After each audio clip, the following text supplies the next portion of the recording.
এয়া আমাৰ ওচৰ চুবুৰীয়া, লগত এয়া আমাৰ কইনা, মানে আজি হৈছে আমাৰ ভণ্টিৰ তুলনি।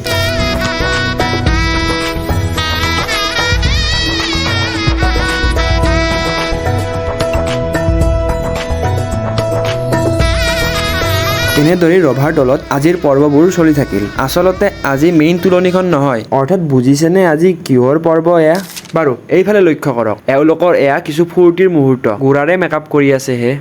এয়া এইফালে খাদ্য বিভাগ, য'ত ৰাতিপুৱাৰে পৰাই দুটক কাম চলি আছে। তাতেই আজি আৰু প্ৰচণ্ড গৰম, সেইবাবে আমিও ব্যস্ত হৈ আছো ফেন লগোৱা। গৰমটো যিমান দিছে 3-4খন ফেন একোৱেই নহয়। সুখৰ কাৰণে ইমান কষ্ট কৰি আছিলো আমি। এইফালে আমাৰ এওঁলোক খানাটো প্ৰায় হ'ব হ'লেই, তাৰে আগতে এয়া খানাৰে বেঙেনাৰ চপৰ পাৰ্টি।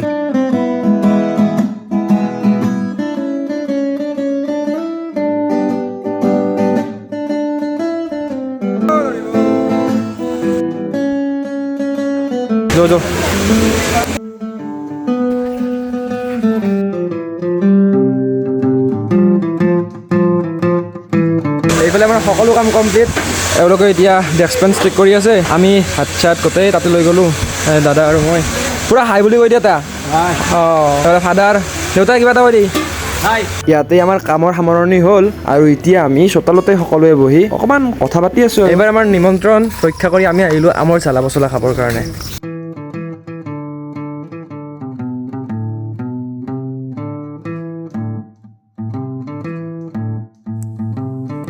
দিনৰ সময়খিনি ধুনীয়াকৈ পাৰ হোৱাৰ পিছত এতিয়া ৰাতিৰ কাৰণে কিছু বিশেষ, এয়াই বিশেষ, য'ত সকলোৱে একেলগে আকৌ এসাঁজ খালোঁ।